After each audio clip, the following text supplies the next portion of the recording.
Bonjour à toutes et à tous, bienvenue à ce premier débat. Alors les inégalités ont explosé dans le monde depuis les années 80, la chose est désormais connue. La mondialisation a laissé de côté toute une partie de la population mondiale à qui la croissance économique ne profite pas ou pas assez. Mais si le phénomène a plus durement touché les États-Unis ou le Royaume-Uni, du moins si l'on en croit les chiffres, c'est pourtant bien en France, où Tocqueville percevait dès 1835 une passion pour l'égalité, je cite, ardente, insatiable, invincible. En France, donc, que la crise des Gilets jaunes a éclaté. Des milliers de manifestants sont sortis dans la rue pour réclamer plus de pouvoir d'achat et de justice sociale. Notre pays serait-il donc plus inégalitaire qu'on ne veut bien le dire ?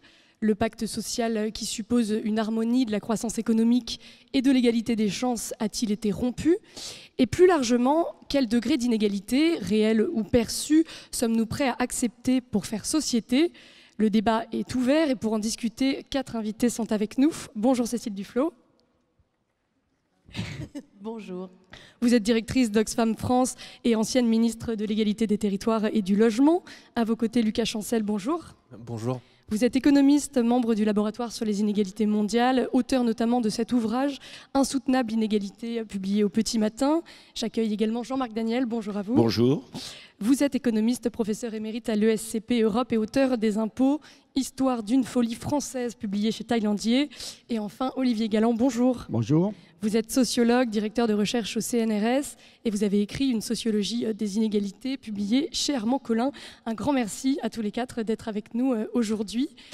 Tout d'abord, quel état des lieux, des inégalités peut-on faire aujourd'hui, sachant que les inégalités ne sont pas qu'économiques, elles sont aussi sociales, environnementales, territoriales, Cécile Duflot?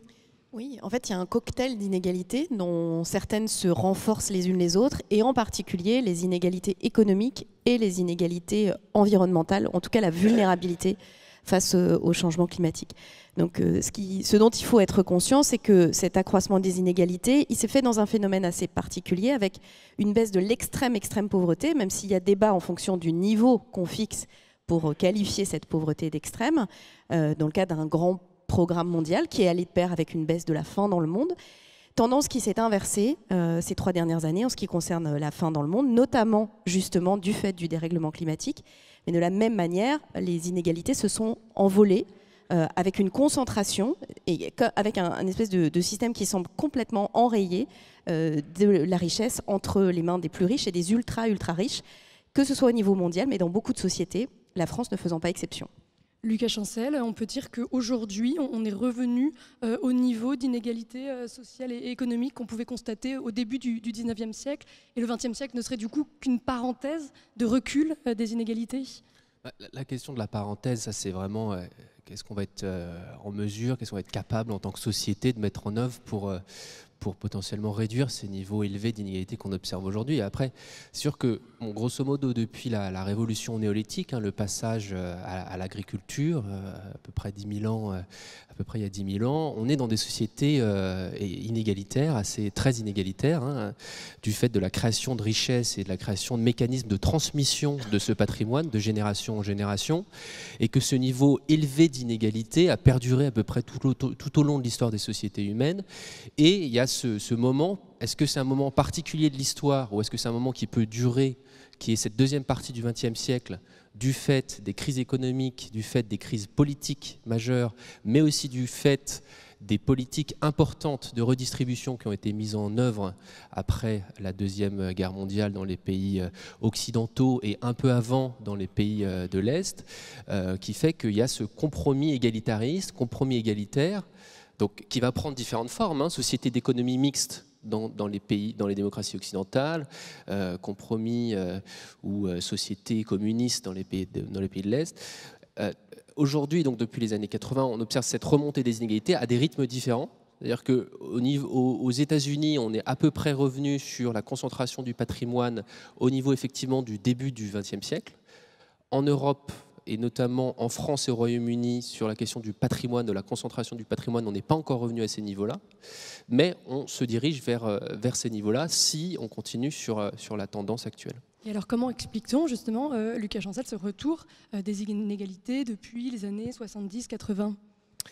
Peut-être pour le dire assez simplement, il y avait un contre-modèle dans les années 50, dans les années 80, jusqu'à la chute du mur de Berlin, qui fait que, disons, les élites économiques ont besoin de réduire les inégalités, sinon elles ont peur que le système explose, pour le dire très simplement. Et le tournant néolibéral des années 80, qui va se renforcer à la chute du mur, c'est l'idée que, bon, finalement, on peut faire société sans se préoccuper de cette question de la réduction des écarts.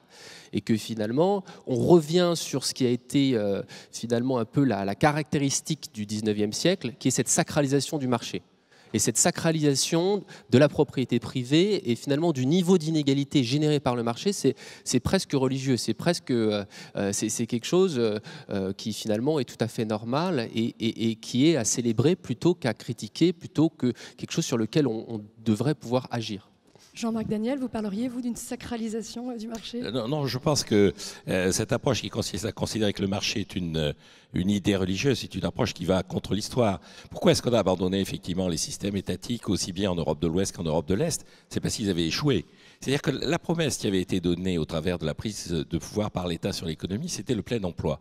Je rappelle qu'en 1947, Alvin Hansen, que certains des étudiants qui sont ici peuvent connaître au travers du modèle ISLM, avait écrit un livre fondateur qui s'appelait Full Employment and Economic Policy, dans lequel il disait que l'État allait apporter à la société le plein emploi. D'où la possibilité de construire justement un système de redistribution, un État-providence calé sur la masse salariale et calé sur des évolutions effectivement de revenus autour de cette idée de plein emploi.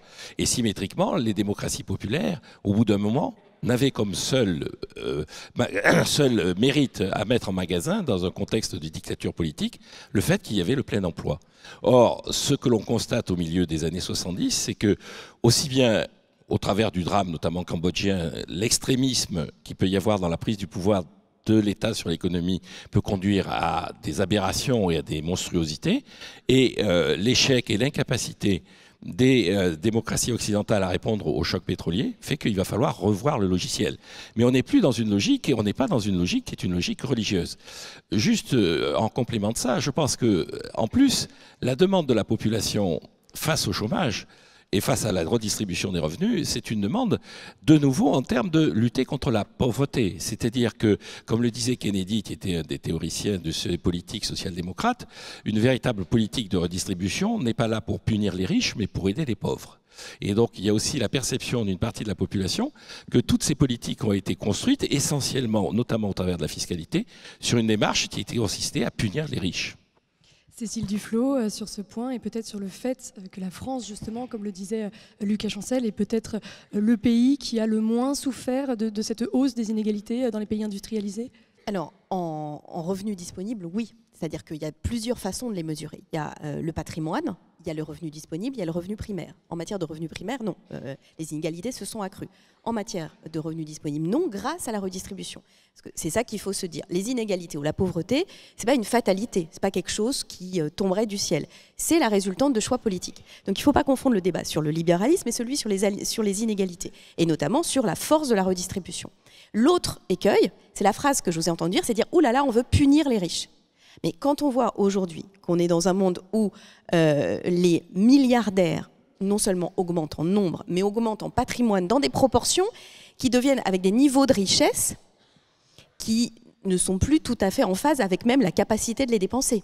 Ils peuvent simplement réinvestir pour avoir encore plus de dividendes et être encore plus riches. En gros, c'est tout ce qu'ils peuvent faire avec la masse d'argent dont ils disposent. Mais la difficulté de cette analyse-là, de dire on veut punir les riches, c'est qu'on fait abstraction d'une partie du débat qui est que si on est dans une logique de redistribution, il faut bien redistribuer l'argent et la richesse où elle se trouve. Et en général, et aujourd'hui de plus en plus, et c'est une des difficultés de la France, elle se trouve chez ceux qui gagnent le plus d'argent. Pourquoi il y a un vrai sujet autour de cette question et pourquoi la France est vulnérable et pourquoi sans doute une des clés d'explication du mouvement des Gilets jaunes, d'ailleurs on l'a vu, ça a été de dire que ce sont des inégalités territoriales d'accès aux services publics. Mais cette question des services publics fait partie de la redistribution. On vit sur un mythe aussi en France, un mythe d'égalitarisme républicain. Et donc on dit, mais tout le monde a accès à l'école. Mais j'invite chacun à voir, d'ailleurs les reportages l'ont montré, ce que c'est une école primaire à Marseille et ce que c'est une école primaire à Paris dans le 5e arrondissement. Vous dites, c'est qu'il n'y a pas une véritable égalité des chances. Ce que je dis, c'est que cette question de l'égalité, elle se mesure avec des indicateurs qui sont différents et qui prouvent d'ailleurs qu'il n'y a pas de corrélation entre le modèle économique du pays et la redistribution. Oxfam a travaillé au niveau international sur un indice de réduction des inégalités, c'est-à-dire quelles sont les politiques menées qui permettent d'aboutir à une réduction des inégalités. Sans surprise, le Danemark fait partie des pays qui est un pays où les inégalités sont les plus faibles, en tout cas où la politique publique menée vise à réduire les inégalités. Quel effet ça a ? Pas d'effet sur l'organisation, c'est un pays libéral, un pays où le marché a toute sa place, un pays où il existe des services publics, mais où ce ne sont pas, enfin, c'est pas une économie étatique. Et pourtant, il y a une politique fiscale de redistribution. Meilleur exemple, il est donné par un des milliardaires danois qui le dit dans notre dernier rapport à Davos. Il dit que quand il est allé rendre visite à une de ses amies au Brésil, il a dû franchir 3 sas de sécurité, 3 contrôles. Elle avait un magnifique appartement à Rio, exceptionnel, tout en verre, qui avait vue sur toute la baie, mais avec des barreaux sur toutes les fenêtres, sur toutes les baies vitrées. Parce que justement, cette inégalité crée une tension sociale très très forte. Donc être milliardaire au Danemark et donc forcément subir un taux d'imposition bien plus élevé, ou au Brésil, c'est pas la même chose parce que les inégalités ne sont pas les mêmes. Donc attention au piège sur le débat sur le modèle libéral ou le modèle étatique. C'est pas, on peut redistribuer dans un modèle libéral. Lucas Chancel, vous parleriez vous aussi d'un mythe de l'exception égalitaire française ? Si vous voulez, je pense que les Français, quand on leur parle du niveau d'inégalité en France, et quand on dit non mais écoutez, regardez, en fait, la France se porte bien mieux que les États-Unis par exemple, c'est pas forcément le bon point de comparaison. C'est-à-dire que on se compare plutôt à ce qu'on a vécu ou à ce que ses parents ont vécu. Et là, force est de constater que les 30 Glorieuses sont bel et bien terminées pour la grande majorité de la population française, mais pas pour tout le monde. Donc les travaux du laboratoire sur les inégalités mondiales montrent que vous avez pour les 99 ou 95% du bas de la population française une croissance annuelle moyenne d'environ 3% pendant les 30 Glorieuses, et puis ensuite 1% depuis les années 90. Mais c'est l'inverse qui s'est passé pour le sommet du sommet de la distribution. C'est-à-dire que vous avez une croissance d'environ 1% pour les 1% ou les 0,1% du haut pendant les 30 Glorieuses, et depuis les années 90, depuis les années 2000, les taux de croissance au sommet sont plus de 2-3%. Donc vous avez des 30 Glorieuses qui en fait continuent pour certains groupes. Et finalement, c'est quand même peut-être ce sentiment-là qui va nous permettre, qui va nous aider à comprendre davantage que la comparaison entre la France et les États-Unis, qui va nous aider à comprendre le phénomène des gilets jaunes. Par ailleurs, on sait bien, on le voit bien, que les patrimoines, les plus hauts patrimoines, même s'ils augmentent moins rapidement en France qu'aux États-Unis, qu'ils augmentent année après année. Ça, c'est des choses. Le système financier est très opaque. On a beaucoup de mal à retracer ces évolutions, à savoir vraiment ce qui se passe. Mais on a des classements Forbes sur les fortunes, on a les travaux de groupes de recherche, d'ONG, qui nous indiquent qu'il y a quand même une croissance beaucoup plus forte au sommet de la distribution des patrimoines des richesses que ce qui se passe pour le français moyen, au niveau de la croissance des revenus. Jean-Marc Daniel, sur cette augmentation des inégalités en France. Oui, ce qu'il faut bien voir, c'est que tous les exemples qui sont pris sont des exemples en termes de revenus et de patrimoine. Or, ce qui est important, à mon avis, pour faire société, c'est la possibilité que l'on donne à quelqu'un d'exprimer son talent. Et donc, c'est les inégalités d'accès, c'est l'existence d'endroits qui sont fermés à à une certaine catégorie de population. Quand vous dites on parle d'égalitarisme au travers du service public, mais effectivement, la qualité de l'enseignement n'est pas le même dans certains quartiers de centre-ville et dans certains coins isolés de la France. Et donc, le véritable enjeu, c'est pour un État et pour une politique économique, ce n'est pas encore une fois d'essayer de réduire les inégalités en abaissant la tranche supérieure, mais d'essayer de donner à chacun la possibilité d'exprimer et de réaliser sa mobilité sociale. Le deuxième élément qui me paraît important, c'est que il y a des inégalités qui sont corrigées par la croissance économique, du fait que l'accès au progrès est plutôt relativement égalitaire. Il y a un exemple célèbre en 2 mots qui est pris par Schumpeter quand il compare le XVIIIe siècle, les débuts de la révolution industrielle, et l'époque qu'il vit. Au XVIIIe siècle, il dit quel est l'homme le plus puissant du XVIIIe siècle, c'est le roi de France, Louis XV. Et si à 3 heures du matin il veut lire, il tire sur un cordon, et au bout de 3 minutes, on lui apporte sous forme de bougie une quantité de lumière qui lui permet de lire jusqu'au petit matin. Le paysan qui est à 20 km de Versailles, il ne peut pas faire ça pour 2 raisons. On ne lui a pas appris à lire. Et deuxièmement, il n'a pas de bougie. Et donc il y a une inégalité qui est une inégalité colossale qui fait que le paysan ne peut pas connaître ce que connaît le roi Louis XV. En revanche, dit Schumpeter, l'homme le plus puissant de l'époque dans laquelle je vis, c'est le président des États-Unis, Harry Truman. Et il dit, comme il n'aimait pas Truman, il dit « je fais l'hypothèse qu'il a envie de lire », ce qu'il dit qui est une hypothèse absurde, vu le niveau intellectuel de l'individu. Mais bon, donc il évacue ça, et il appuie sur un bouton, et il a gagné 3 minutes. Entre Truman et Louis XV, il y a 3 minutes. En revanche, le paysan américain qui habite dans le Maryland, à 20 km de la Maison-Blanche, il appuie sur le même bouton, et il peut lire comme le président Truman. Et donc ce qui a véritablement réduit les inégalités, c'est la croissance économique, c'est le progrès technique. Vous avez une preuve dans la vie quotidienne. La première fois que l'INSEE a recensé de façon systématique les salles de bain dans les appartements, en 1954, donc l'année de l'abbé Pierre et tout ça, il y avait 8% des appartements et des logements en France qui avaient une salle de bain. À l'heure actuelle, dans le dernier recensement, on est à 98%. Et donc, les gens qui avaient une salle de bain ont toujours une salle de bain. En revanche, la population, d'une façon générale, a accédé à ce niveau de confort de cette élite qui pouvait avoir une salle de bain. Et ça, c'est grâce au progrès technique. Et ça ne se mesure pas effectivement de façon très très concrète dans les revenus et dans les patrimoines. Cécile Duflot. Je voudrais une toute petite réaction, parce que le rapport que Oxfam a sorti à Davos s'appelle « Fortune privée au service public », parce que bien sûr que l'important et l'essentiel, c'est les services publics, notamment la santé et l'accès à l'éducation, et en particulier des filles. Cette question, c'est comment vous le financez. Et je vais donner juste un exemple, parce qu'en fait, les choix politiques, ils doivent se faire au détriment ou en faveur de tel ou tel. Donc ça peut être une redistribution des revenus, une aide, mais ça peut aussi être le choix de financer des services publics. Aujourd'hui, le débat s'est cristallisé en France ces derniers temps, notamment sur l'ISF, mais le montant qui a été gagné sur la transformation de l'ISF en IFI, 3,2 milliards d'euros. L'impôt sur la fortune immobilière. Voilà. C'est 8 fois ce qu'on a demandé en baisse d'APL pour les ménages les moins riches. Donc vous voyez bien qu'il y a une transitivité. Si vous voulez baisser l'ISF, de fait, c'est ça qui s'est passé. On avait tous alerté avant que les choix fiscaux qui étaient faits étaient des choix qui aggravaient les inégalités. C'est-à-dire que par la baisse des prestations sociales, on enlevait du revenu aux plus pauvres et qu'on augmentait la richesse des 1%. C'est ça qui s'est fait, voire des 1 pour 1000. C'est un choix fiscal qui est un choix inégalitaire. Mais c'est un choix politique. On dit, bah voilà, on fait baisser l'ISF et avec ça, bah, on doit faire baisser les APL. À l'inverse, on pouvait augmenter, on maintenait le niveau d'ISF, on pouvait augmenter les APL. Donc la question des services publics, elle est intimement liée aux choix fiscaux et aux choix de redistribution pour leur financement, tout simplement. Et puis il y a la question des inégalités réelles et la question des inégalités perçues.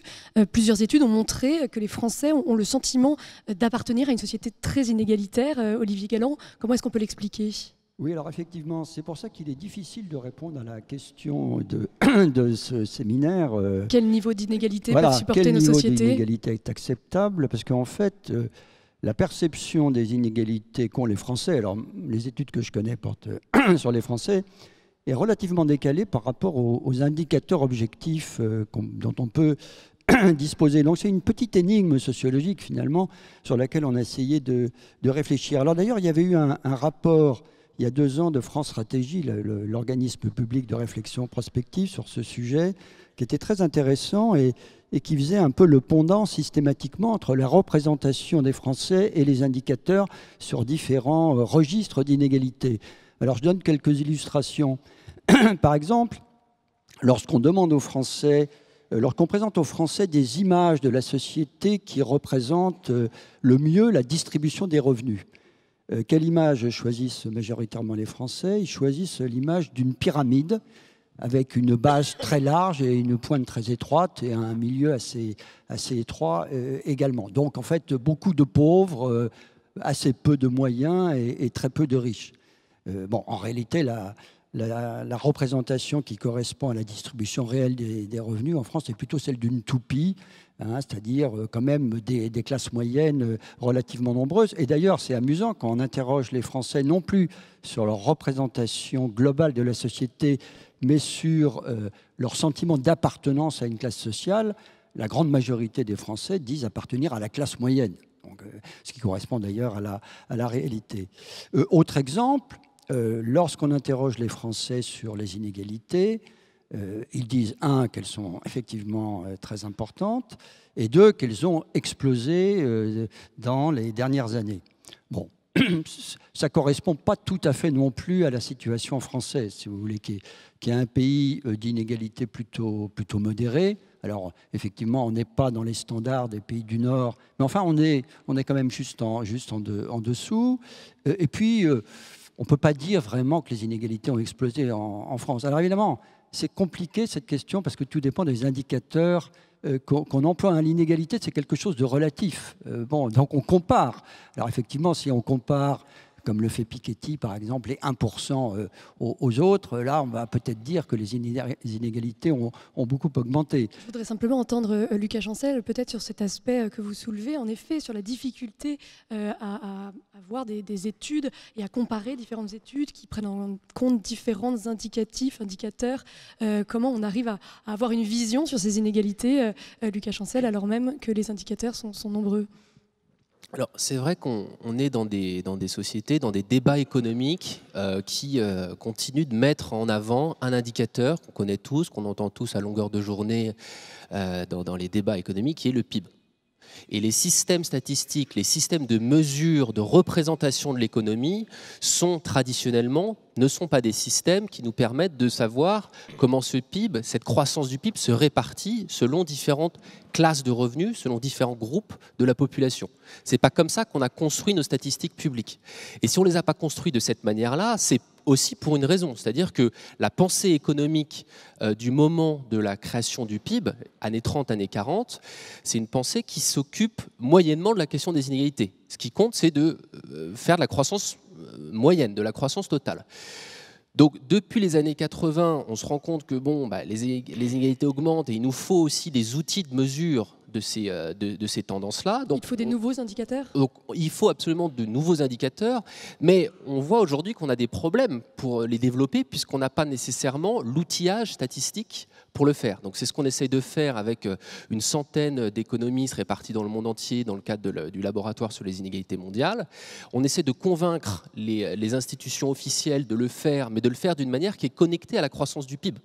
Parce que bien sûr, l'INSEE produit des indices sur l'évolution des inégalités, mais ce ne sont pas encore des chiffres aujourd'hui qui sortent de manière, comment dire, chaque fois que les chiffres du PIB sortent, on n'a pas à côté un PIB désagrégé en fonction des classes de revenus. Et je pense que c'est ça qui va permettre vraiment de faire avancer le débat économique sur ces questions. Juste un autre point sur ce qui a été dit avant, sur potentiellement cette opposition qu'il y aurait entre égalité des chances d'un côté, et donc la solution c'est quoi? C'est d'investir dans l'éducation, et inégalité des résultats de l'autre, et là il faut de la redistribution, il faut de la fiscalité, etc. En fait, on ne peut pas opposer l'égalité des chances et l'égalité des résultats. Et une société comme la société américaine, où vous avez une égalité des chances qui est monstrueuse, et une égalité des résultats, c'est-à-dire des revenus, qui est monstrueuse également, si l'égalité des chances est aussi élevée, c'est bien parce que vous avez une très forte concentration des revenus et des richesses. Les jeunes Américains qui sont issus des classes inférieures ne peuvent pas accéder à l'éducation supérieure parce que cette éducation est payante et parce que leurs parents n'ont pas les revenus nécessaires pour qu'ils y accèdent. Pour réduire cette inégalité, il y a deux choses à faire. La première, c'est permettre une éducation supérieure davantage gratuite, moins chère, mais aussi niveler davantage la répartition des revenus et des patrimoines. Premier point. Deuxième point, penser que c'est uniquement à travers l'éducation ou l'investissement dans l'éducation qu'on va réduire les niveaux de concentration extrême des richesses et des revenus aujourd'hui, c'est se mettre un doigt dans l'œil. Pourquoi? Parce que si vous regardez tout au sommet de la distribution, tout au sommet de l'échelle sociale, les plus riches, ce qui va différencier les plus riches entre eux, ce n'est pas des niveaux d'éducation différents. C'est qu'à un moment, on va peut-être avoir une invention qui, dans un contexte social, technologique donné, va faire qu'on va pouvoir accumuler un patrimoine considérable. Mais on ne va pas réduire ces niveaux de concentration ou de possibilité de capter un marché mondial aujourd'hui en investissant davantage dans l'éducation. Ça passerait donc par une taxation et de la succession? Alors, notamment par la taxation. Et juste un rappel ici, c'est quand même les États-Unis qui ont inventé l'impôt quasi confiscatoire sur les revenus. le taux marginal supérieur, donc le taux d'impôt applicable aux revenus les plus aisés aux États-Unis entre 1950 et 1980, il est de 80% en moyenne. En 1945, il y a 3 pays dans le monde qui ont un taux marginal supérieur sur le revenu d'environ 90%. C'est les États-Unis, la République fédérale d'Allemagne et le Japon. Pourquoi ces 3 pays ? Les États-Unis parce qu'ils pensent que c'est ça qu'il faut pour réguler le capitalisme. Et les 2 autres pays parce qu'ils sont à l'époque sous administration américaine à la sortie de la guerre, et que pour les Américains, le package civilisationnel pour reconstruire ces pays, c'est à la fois du plan Marshall et c'est aussi à la fois un impôt super progressif sur les revenus. Parce que c'est ça qui fait qu'on va pouvoir se reconstruire et qu'on va pouvoir refaire une civilisation. Donc on retrouve cette idée que c'est on refait société en baissant les inégalités, Cécile Duflot.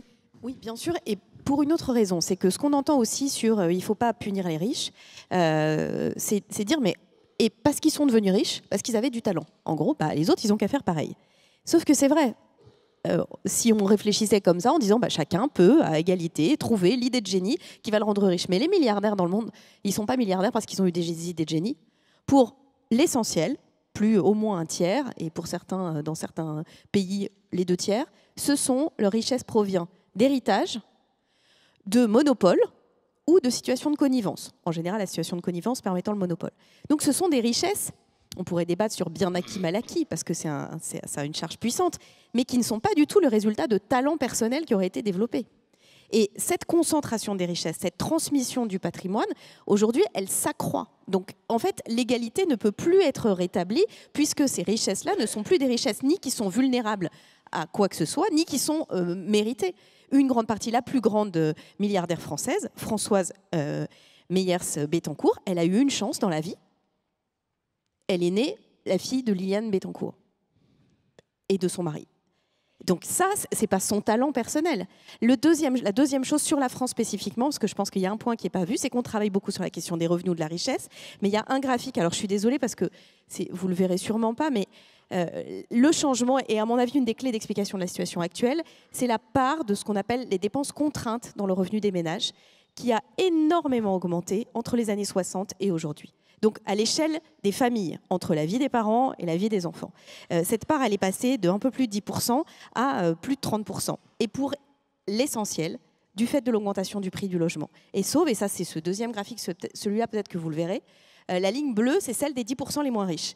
Et la ligne verte, c'est celle des 10% les plus riches. Le poids du logement dans les revenus. Et donc on voit bien qu'en fait, ces inégalités peuvent s'accroître encore davantage par la question des dépenses contraintes, d'alimentation, d'accès au réseau, ou celle qui est la plus massive, par celle du logement. Donc c'est vrai que la question de la façon dont on mesure ces inégalités pour bien percevoir la différence entre la perception et la réalité, ça nécessite de descendre dans un certain nombre de critères pour voir effectivement qu'un certain nombre de gens, et d'ailleurs c'est ce qu'ils exprimaient, et c'est ce qu'on a entendu avec les Gilets jaunes, ils disaient en fait, on commence le mois en n'ayant pas de choix.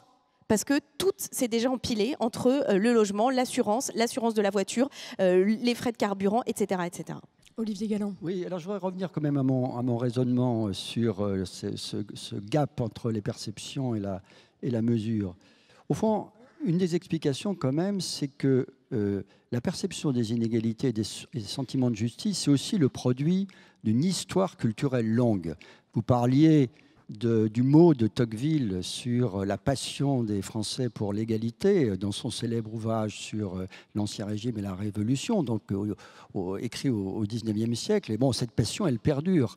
Et effectivement, c'est quand même frappant de voir les contrastes saisissants dans ces perceptions des inégalités. Alors, lorsqu'on compare peut-être les 2 extrêmes, les États-Unis et la France, c'est absolument fascinant, parce que les États-Unis sont effectivement un pays où les inégalités ont explosé, où elles sont très fortes, mais où les Américains ont un niveau de tolérance aux inégalités très, très, très élevé.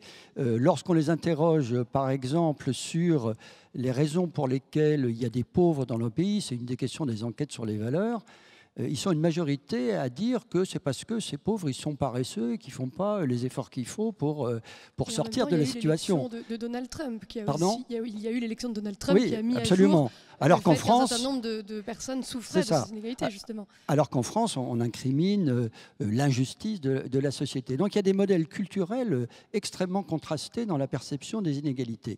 Et alors c'est vrai que les Français ont cette passion pour l'égalité, cette passion pour la justice, qui fait qu'effectivement, ils sont très en faveur d'une réduction des écarts des écarts de revenus ou de patrimoine. Mais attention, ils ne sont pas non plus égalitaristes. Voilà, ils reconnaissent le rôle du mérite. Ils reconnaissent le rôle du mérite. L'importance d'avoir des rémunérations différentes entre différents niveaux de qualification. Donc voilà, ils ne sont pas non plus égalitaristes. Et alors, juste, je voudrais finir en indiquant quand même 2 transformations objectives de la société qui contribuent aussi à changer le paysage des inégalités. Il y a une première chose, je crois très importante, c'est que les gens maintenant ont le sentiment que personne n'est à l'abri d'un déclassement social brutal. Et ça, c'est quelque chose d'un peu nouveau dans le paysage.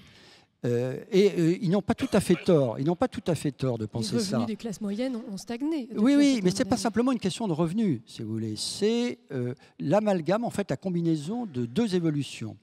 D'abord, l'instabilité professionnelle, qui effectivement s'accroît. Alors, beaucoup plus, encore une fois, aux États-Unis qu'en Europe, mais enfin, ça commence. Et ça, on en parle moins, mais c'est très important, l'instabilité familiale, la croissance de la divorcialité qui fait qu'il y a de plus en plus de personnes seules. Et être seul, si on combine la solitude et la précarité économique, là, effectivement, on peut chuter et tomber dans des situations d'exclusion sociale et de pauvreté très graves. Et d'ailleurs, c'est ce qui se passe pour un certain nombre de personnes. Les Donc études sur la pauvreté le montrent, que les tout à parents fait, célibataires... Tout à fait. Et d'ailleurs, les titulaires du surtout RSA les femmes sont très souvent des personnes seules. Et puis, juste pour finir, je voudrais signaler aussi une deuxième évolution qui, à mon avis, est très importante. C'est un changement de registre aussi des inégalités. C'est l'apparition de demandes de justice qui concernent non plus tellement le statut professionnel ou le revenu, mais des identités et des droits liés à des questions identitaires. Et donc, c'est toute la question des discriminations, qui est quelque chose de relativement nouveau dans le paysage des représentations de la justice. Alors, c'est les droits qu'on réclame en fonction du genre, en fonction de l'orientation sexuelle, en fonction de l'origine ethnique. Voilà. Donc, il y a tout un nouveau paysage identitaire et de demande de reconnaissance des questions de justice qui fait sortir, enfin, qui élargit, si vous voulez, la question des inégalités et de la justice à des questions identitaires et plus seulement à des questions de statut professionnel et de revenus. Je crois que c'est une évolution extrêmement importante. On va revenir sur ces différents points, mais d'abord Cécile Duflot, sur la question d'une meilleure acceptabilité des inégalités économiques et sociales aux États-Unis. Vous vouliez réagir ? Moi, je pense que c'est assez faux. Je pense que d'ailleurs, il y a un économiste qui analyse l'élection de Trump comme un des derniers avatars, en tout cas, peut-être dernier, mais en tout cas un avatar de cette aggravation des inégalités. C'est-à-dire que pour tolérer ce tel niveau d'inégalité, qui a des effets mesurables, le taux d'incarcération aux États-Unis, c'est-à-dire la gestion de la pauvreté par la détention, un niveau de violence, un niveau de mortalité, il y a quand même une société qui est d'une très grande brutalité, ce qui est une forme de réaction de la société à ce niveau d'inégalité. Et sans doute, donc je parle de l'élection de Trump, le résultat de ce niveau d'inégalité où il faut trouver un ennemi extérieur. Et l'activité favorite de Donald Trump, on peut le séquencer, et après le dirigeant nord-coréen, le Mexique, de trouver un nouvel ennemi extérieur contre lequel il faut se mobiliser pour éviter d'avoir à se poser la question de cette instabilité américaine. Le deuxième élément qui le montre, c'est que pour ceux qui ont étudié l'histoire politique américaine, on avait coutume d'apprendre qu'être démocrate aux États-Unis, c'était en gros être de droite modérée, voire de droite classique en France. On voit maintenant, avec l'émergence d'une nouvelle génération politique aux États-Unis et de nouveaux discours, d'une radicalité très grande sur la question du financement des campagnes électorales, sur la question des droits au logement, sur la question des droits fondamentaux, sur la redistribution, sur l'imposition de la richesse, d'une radicalité qui n'a pas à envier à des positionnements très à gauche dans l'échiquier politique français, ce qui, historiquement, n'existait pas dans le concert politique, ou alors de manière quasiment ésotérique ou très, très marginale, politique aux États-Unis. Donc je pense qu'on est justement à la limite de l'acceptabilité d'une société d'un tel niveau d'inégalité, puisque là, aux États-Unis, non seulement les inégalités primaires sont fortes, mais elles se sont accrues de manière considérable. Il y a une autre question qui se pose, c'est le lien entre les inégalités et la croissance économique. Certains économistes soutiennent de façon un peu cynique que la réduction des inégalités a un effet négatif sur la croissance, ce qui reviendrait à dire que les inégalités sont bonnes pour l'économie. Et sur ce point, il y a beaucoup de désaccords, Jean-Marc Daniel. Oui, alors il y a énormément de débats sur le lien qu'il y a entre inégalité et inégalité, d'une façon générale, et croissance économique. Je citerai trois économistes qui se sont investis là-dessus. D'abord, un des deux économistes à avoir eu le prix Nobel d'économie pour des travaux sur la croissance, c'était Kuznets, et il a analysé de façon tout à fait empirique, pas de façon théorique, mais de façon empirique, comment s'était construite la croissance dans les principaux pays occidentaux et le Japon. Et il a fait une courbe, d'ailleurs, qui est au début du livre de Thomas Piketty, qui s'appelle la courbe de Kuznets, où on a en abscisse le PIB par habitant, donc le revenu par habitant, et en ordonnée, on a un coefficient qui mesure les inégalités. Donc il y a quand même des outils de mesure des inégalités qui est le coefficient de Gini. Ce qui montre, c'est qu'il y a une période pendant laquelle les inégalités vont augmenter, puis elles vont se mettre à diminuer. Descendre. Et alors là, l'interprétation de Kuznets, et on rejoint ce que disait Cécile Duflot, c'est qu'effectivement, au tout début, les inégalités se creusent parce qu'il y a une partie de la population qui est en avant par rapport aux autres et qui va bénéficier d'innovation, de capacité à générer des profits sur un nouveau type de production économique. Et la courbe va s'inverser dans des sociétés qui sont des sociétés concurrentielles. C'est-à-dire toute société qui maintient de la connivence, des monopoles, qui refuse la concurrence, va maintenir ce seuil d'inégalité, ce niveau d'inégalité. En revanche, une société dans laquelle on fait une politique assez systématique de concurrence, une politique dans laquelle très rapidement l'entrepreneur est coursé par un imitateur, à ce moment-là, la courbe va s'inverser.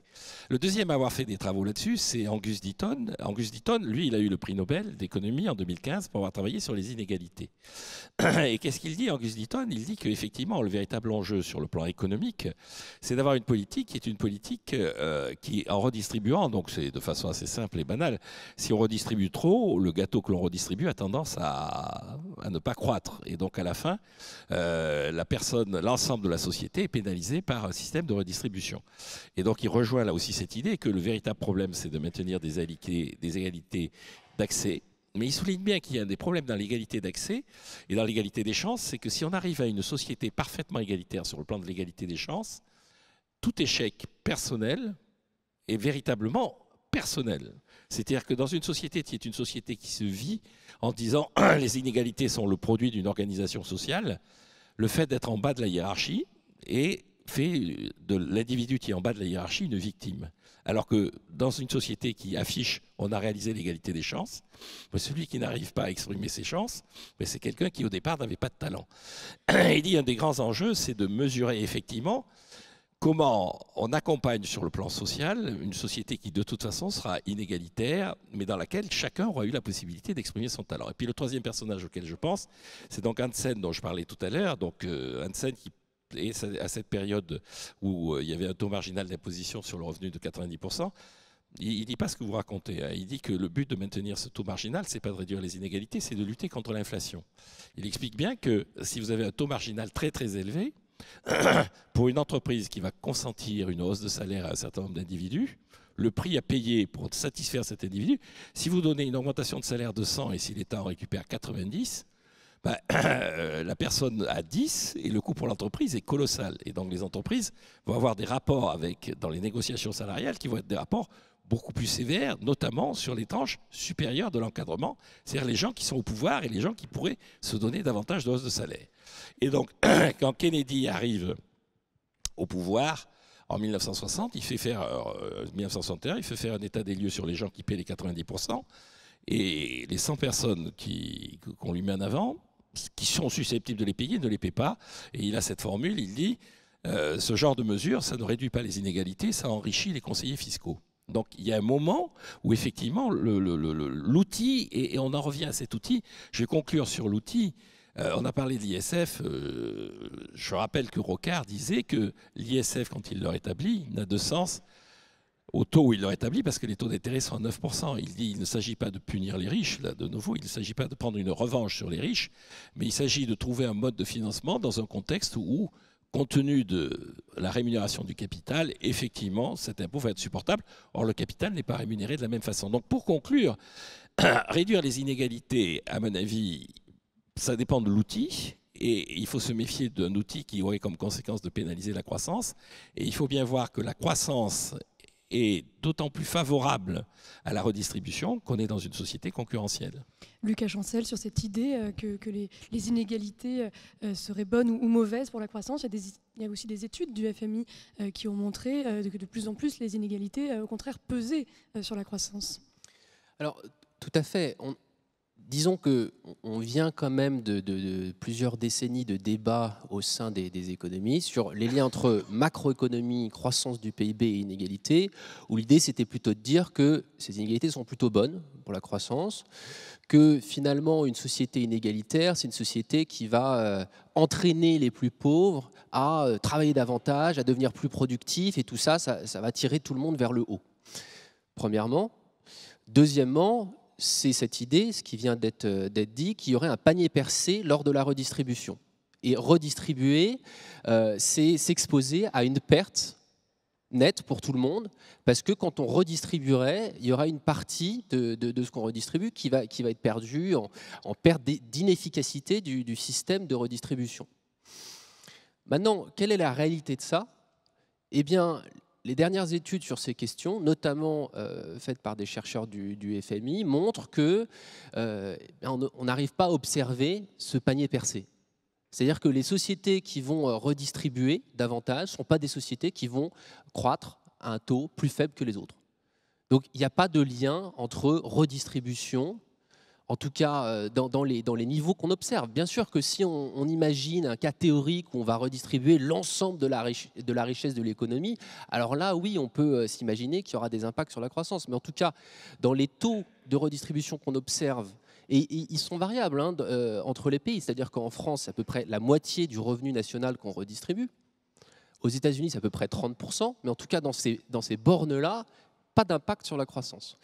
Et la nouvelle pensée quand même maintenant, que ça aille du FMI à la Banque mondiale, à l'OCDE, c'est quand même plutôt qu'un niveau trop élevé d'inégalité, c'est pas bon, à la fois pour le fonctionnement de l'économie, de la macroéconomie, c'est pas bon non plus pour le fonctionnement des systèmes de santé.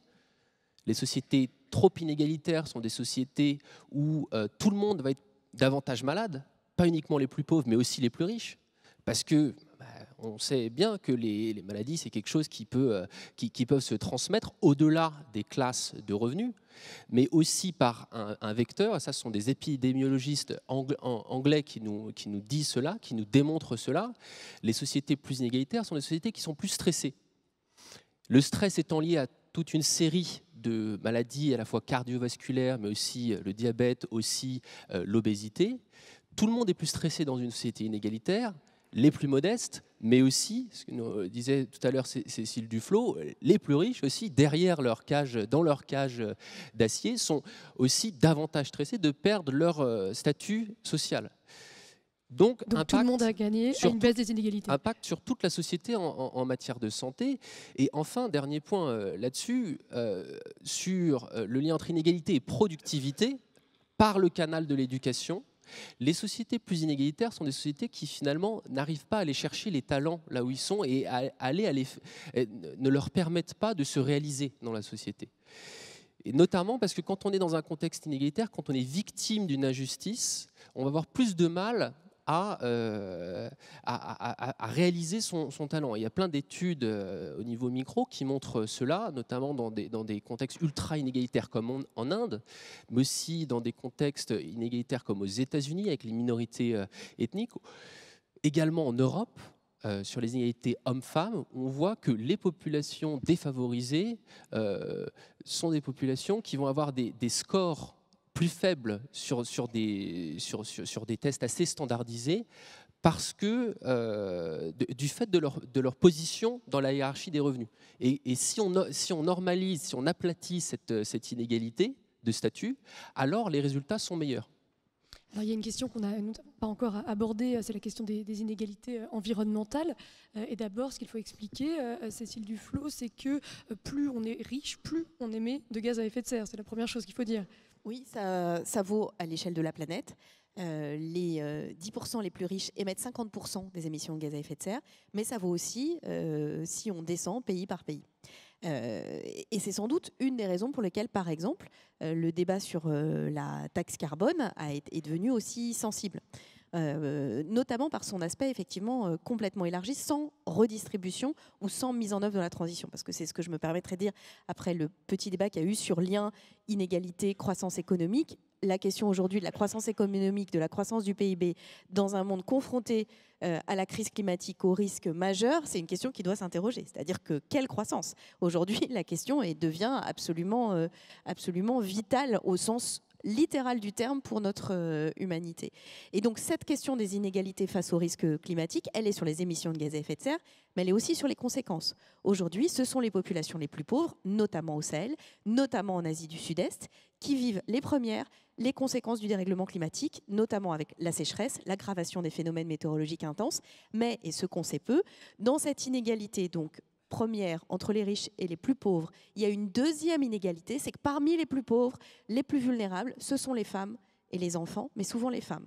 Et on le sait peu, mais par exemple, y compris face à des catastrophes naturelles dont on imagine qu'elles touchent tout le monde de la même manière, je pense à un tsunami, et ben on a constaté qu'il y avait une surmortalité féminine, parce que les femmes ont moins accès à l'information, parce que les femmes apprennent moins à nager, parce que les femmes sont plus à la maison avec les enfants en bas âge, et donc du coup ont moins de capacité à s'échapper.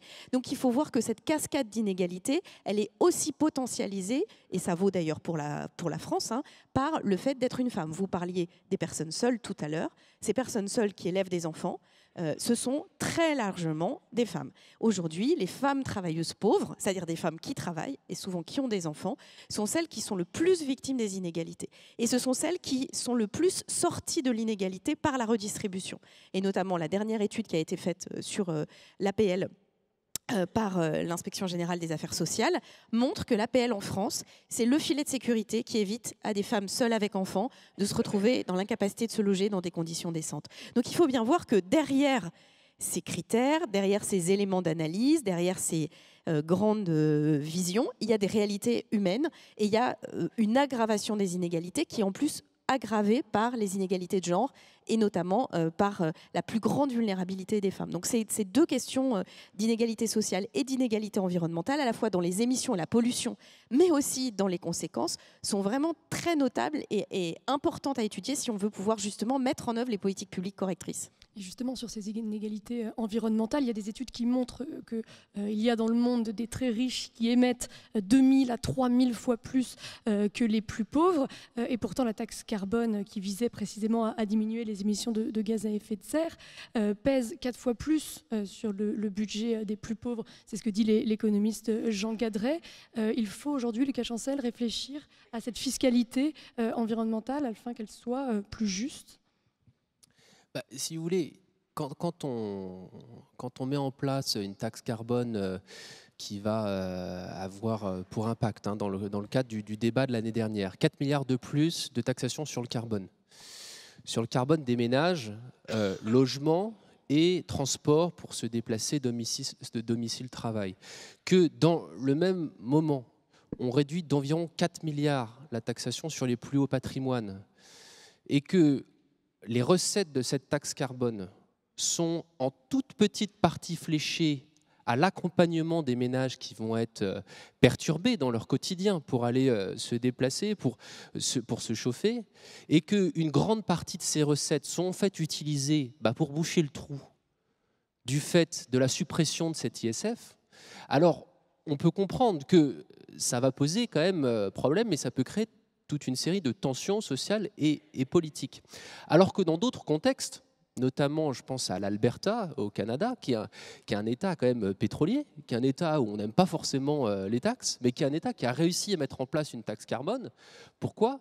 Eh bien parce qu'une bonne partie des recettes a été utilisée pour compenser les ménages modestes et les ménages pauvres de manière assez progressive, donc selon votre niveau de revenu, selon le type de foyer dans lequel vous êtes. Est-ce que vous êtes seul? Est-ce que vous êtes dans un couple? Est-ce que vous avez des enfants, etc. Vous allez pouvoir recevoir une aide direct qui est issu des recettes de cette On n'a pas été en mesure, on n'a pas été capable de faire ça dans le cas français. On aurait pu le faire. On a décidé, en tout cas le gouvernement a décidé de ne pas le faire. On sait que même au sein de la majorité, il y a eu des débats. Il y a un ministre de la Transition écologique qui portait ce type de mesures. Visiblement, il n'aurait pas été écouté. En tout cas, c'est ce qu'on a pu entendre.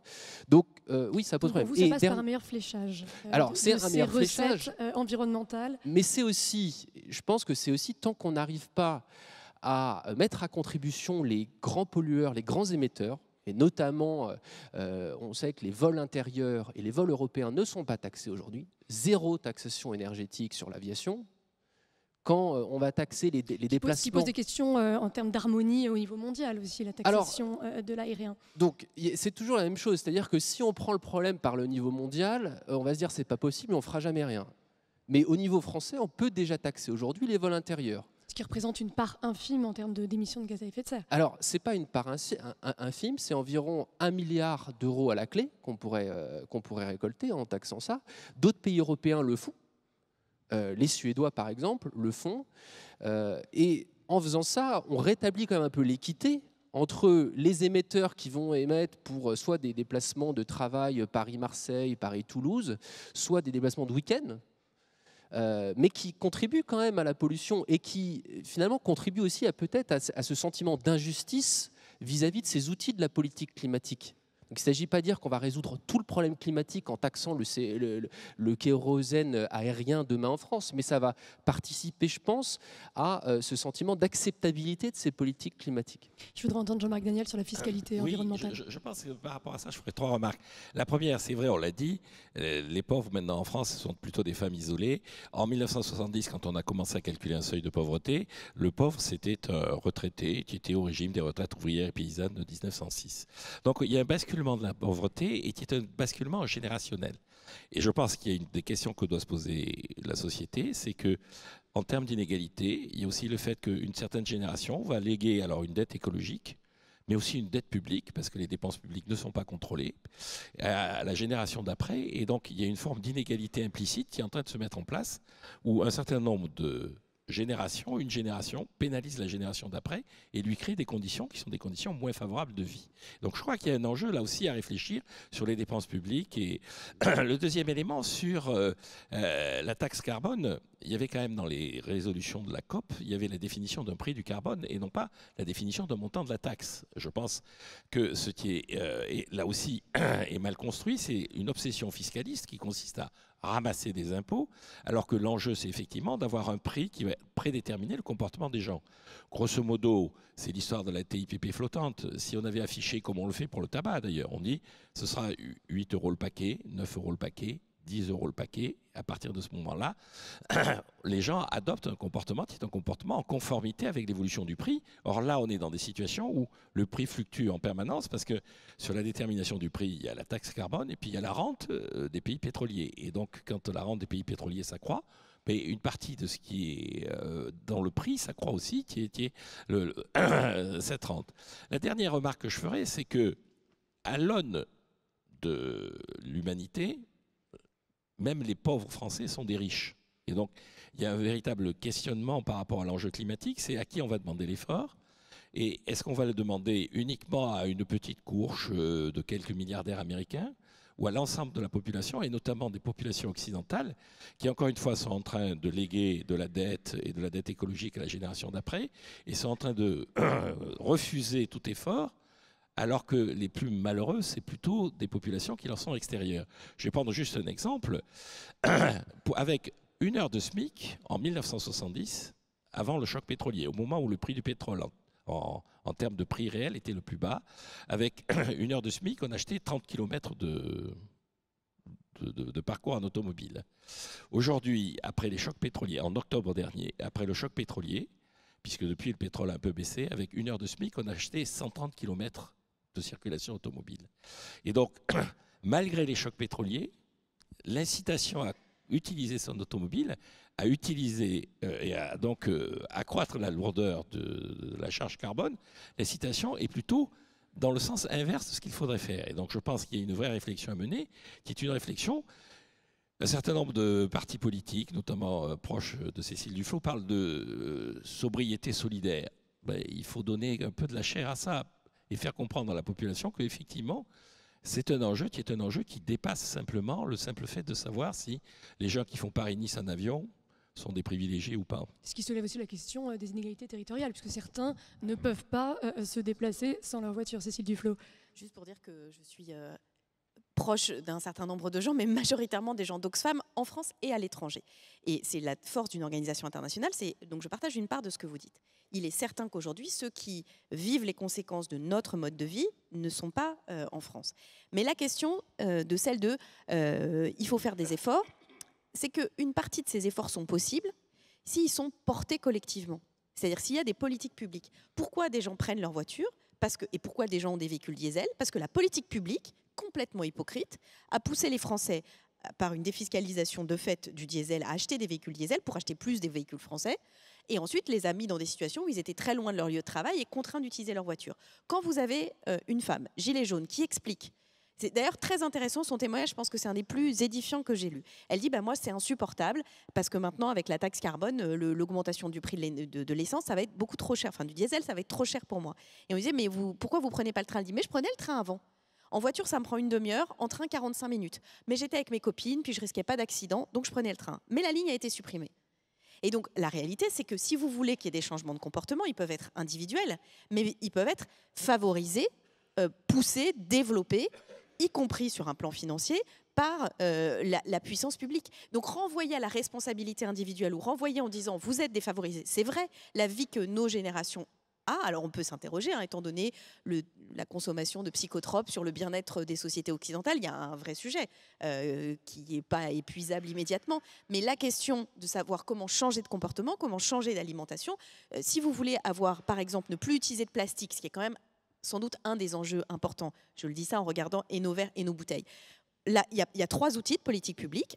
La réglementation, c'est interdit, en fait. Et vous avez vu la résistance.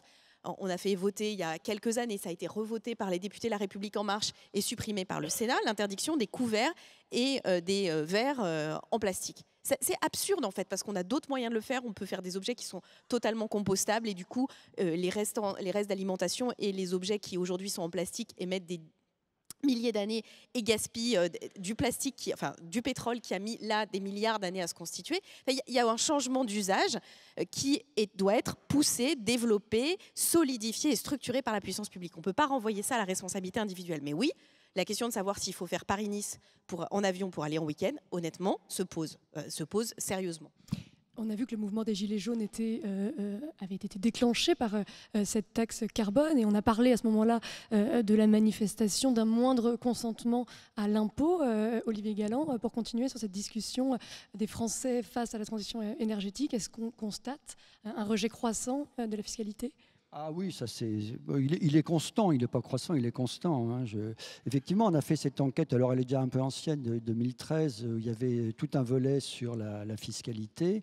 Effectivement, une très très large majorité, je crois que c'est 80% des Français, trouvent que les impôts sont trop élevés. Donc voilà, effectivement, le ras-le-bol fiscal, il est bien présent. Et il y a un manque de transparence, un manque de débat, de lisibilité de notre je système pense que l'opacité du système fiscal, sa complexité, son manque de transparence est un des facteurs qui explique ce faible consentement à l'impôt. D'ailleurs, ce qui est frappant, c'est de voir que ce rejet de l'impôt, il n'est pas simplement le fait des personnes aisées, il est absolument général. Même les personnes qui ne payent pas d'impôt sur le revenu trouvent que les impôts sont trop élevés. Ce qui pose d'ailleurs un problème, effectivement, pour le modèle redistributif français. Mais je crois que, en ce qui concerne les Gilets jaunes, il y a cet aspect, effectivement, cet arrière-plan fiscal, mais comme l'a dit Cécile Duflot, je crois que c'est très important, effectivement, cet aspect de dépenses contraintes dans le budget des ménages, c'est quelque chose de très important. Et en zone rurale, effectivement, la voiture, d'une certaine manière, même si les statisticiens ne l'incluent pas dans les dépenses contraintes, c'est en réalité une dépense contrainte. Et donc, effectivement, la taxe carbone a été très très mal vécue à cause de ça. Alors d'ailleurs, dans l'enquête que l'on a menée en 2013, on posait une question justement sur ce principe de taxe pour la pollution. Et il y avait quand même une majorité de Français qui étaient favorables, hein, quand même. Alors, c'est pas beaucoup, mais enfin une petite majorité qui était favorable. Mais plutôt des urbains. Les ruraux, ils étaient plutôt contre. Et ce qui était amusant, c'est que les personnes âgées, elles, étaient plutôt favorables au principe, disons, de la taxe carbone. Mais évidemment, après, on leur a mis la CSG. Alors ça, il y a peut-être eu là une petite erreur politique. Donc c'est une réforme de la fiscalité avant tout, pour conclure, Lucas Chancel, qui permettrait de réduire les inégalités? Un mot sur l'opacité. Je pense que c'est effectivement l'un des grands problèmes du système fiscal français. Cette opacité, une partie de la population s'en accommode assez bien. À coup de, soit on paye des fiscalistes pour utiliser finalement les méandres du droit fiscal français et avoir des déductions d'impôts. Donc ça, c'est le haut de la distribution des revenus qui finalement s'accommode très bien de cela. Alors que les plus modestes ont beaucoup plus de mal à comprendre de quoi il s'agit et à utiliser tous les outils fiscaux. Et d'ailleurs, des fois, ces outils ne sont pas à leur disposition, puisque quand on ne paye pas l'impôt sur le revenu, on ne peut pas avoir les déductions fiscales associées à tout un tas de niches fiscales. Donc l'opacité, c'est quand même d'abord quelque chose qui pèse sur les plus modestes, davantage que sur les plus aisés. Oui, plus de lisibilité, c'est extrêmement important pour le consentement à l'impôt, des impôts plus justes également.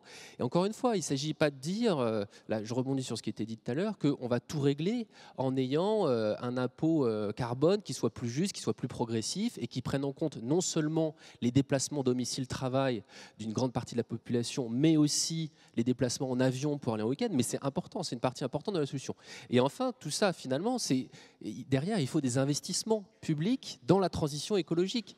Et on sait aujourd'hui très bien que rénover les logements, c'est une politique qui peut permettre à la fois de créer de la croissance, de réduire les inégalités, tout en réduisant les factures énergétiques des plus modestes. Donc là, on a une solution qui est à la fois écologique, à la fois sociale, et qui permet aussi d'augmenter les revenus. Le problème, c'est qu'on ne met pas aujourd'hui les moyens nécessaires à nos ambitions climatiques. La question de la volonté politique. Merci beaucoup à tous les quatre.